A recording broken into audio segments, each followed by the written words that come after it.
Victor Wembanyama, he suffered a concussion during the second quarter of Tuesday's Game 2 loss to the Blazers. This is the play right here. He was placed in concussion protocol. He did not return to this game. Now remember, the NBA has a minimum 48-hour period before the players can return to full activity, and Game 3, that is tomorrow in Portland. But we did get some positive news that Wemby is actually traveling with the team. So our senior insider, Shams Charania, he reported that earlier today. Shams, I know we got a lot of injuries to get to today, but I'm hoping we can start with some good signs here for Victor. What do we know?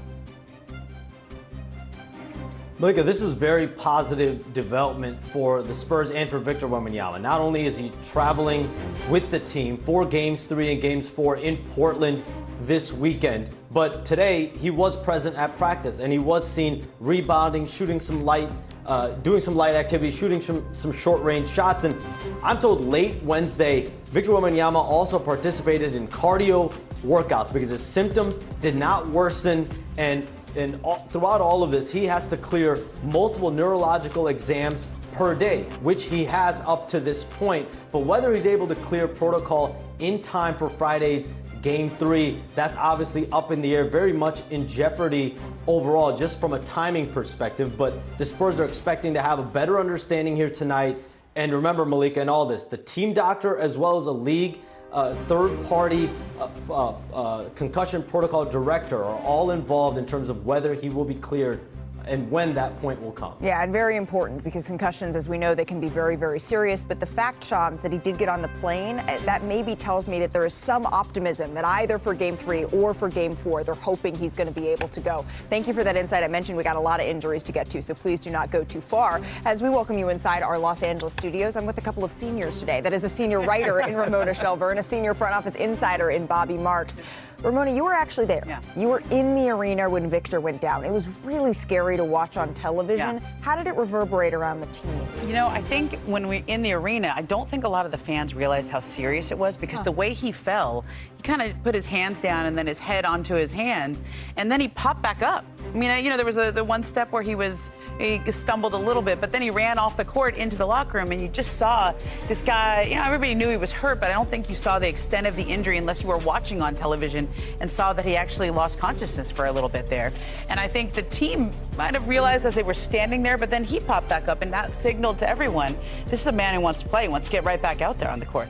I think the one, I wrote it down here, what Shams said, symptoms did not worsen. And I think when we look at it, it's almost like an hour by hour leading up to this game. Having a son who had a concussion in an athletic activity, you're kind of based on the hour. Yeah. As far as what's going to happen, is he okay? And then you basically deal with it leading up until the night of the game. Fortunately for them, they played on. They had 72 hours before this game to start. If the game was tonight, he's not playing. Yeah. Right. But I do think that is encouraging. But as I said, we're kind of on the hour as far as how he gets better with this. Just the way that the schedule works out. Yeah. You got one time that you get 3 days between games, and it just so happened for the San Antonio Spurs, it's between Games 2 and Games 3. So Game 3 is on Friday, and then Game 4, we have that as part of our Sunday afternoon doubleheader. First, it's the Cavaliers and Raptors, and then it's the Spurs and the Blazers.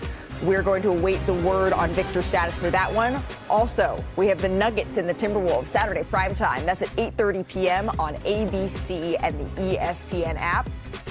Let's get to some action on the court last night that we saw. The Suns, they hung around. Well, at least for the first half, right, against the defending champions. 3 minutes into the first quarter is where we begin. Watch SGA closely here because he drives to the basket, but he lands a little awkwardly, Ramona, on that left hand. And as you can see here, he's bracing himself. He's bending his fingers, grimacing in pain. Yeah, I didn't like how that looked, and then we all had to watch and see how he came through it because usually that's a tough injury right there. Yeah, he was able to continue to play here. 5 minutes left here in the second. SGA still in, knocks down the jumper over Dillon Brooks. He had some words that came after this. He was just doing his usual antics, and then I squared on him, and I let him hear it a little bit. That's just a part of the game, Team though. Canada, man. You know? SGA passes it up the court. J-Dub misses the layup, but appears could be costly. To be hurt on the basket, aggravating that left hamstring. He checks out of the game, and he would not return. More on that in just a little bit, but we got more game to go. Midway through the fourth quarter, SGA drives.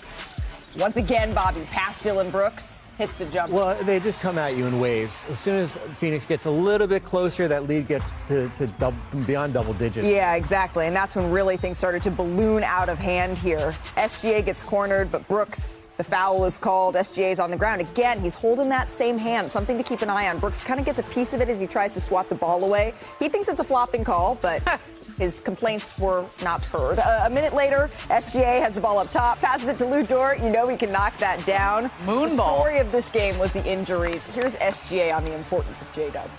We have guys coming in and out the lineup all year. We've played with so many lineups that it seemed pretty seamless. Now, Dub is one of our better players, obviously one of the better players in the league. For us to reach the mountaintop, we're going to need him. But, yeah, all we can do is play next man up. And we built that muscle throughout the season pretty well, so I'm super confident in this team to be able to go and get the job done no matter who's out there. You seem to hurt your finger in the first quarter, your fingers. How do you feel right now with that? I'm great. Ready to go. Yeah, I believe him. I believe that great. Okay, the Thunder, though, they have a slightly better record in games without J-Dub this season. OKC went 18-1, right, in its first 19 games of the year while he recovered from that wrist surgery. But in the 30 games he missed later with the hamstring, OKC went 21-9. Still, though, I think that's a little bit deceiving. They need J-Dub in the lineup. Shams, as promised, we got a lot of injuries to go through today. So what do we know at this point about Jalen's status? Like I'm told, J-Dub is undergoing an MRI today on that left hamstring. There's obvious concern when it comes to the hamstring, and this is the opposite hamstring that J-Dub injured multiple times during the season, missed significant periods of time over the course of the year. And so we know the Thunder's history is always being cautious, especially with a soft tissue injury like this one. My understanding is the Thunder will know more later today and then tomorrow as far as his status is concerned. And you can see he immediately checks himself out of that game. Shams, thank you. We'll certainly check in with you tomorrow when we know more. Bobby, though, if J-Dub is to miss time, I think it's easy to say they're taking care of business against the Suns. When do you think that this team is really going to feel it? Well, no disrespect to the Lakers or the Rockets, who would be their opponents in round two, but I think it would be a Western Conference Finals just based on whether it be Denver, Minnesota, Portland, or even San Antonio, of course, here. I think when you look at the body of work this year, they're 15-0 when Jalen doesn't start and you replace him with Case and Wallace in that starting lineup. So there is such a long body of work there as far as plug and play. But I do think, I mean, the playoffs are showing us is a bout of attrition as far as getting through day to day here. But I do think conference finals is where I would be concerned if he's not back in a lineup. Well, they wouldn't have won the championship without him last year. Right, that game five. That game 5.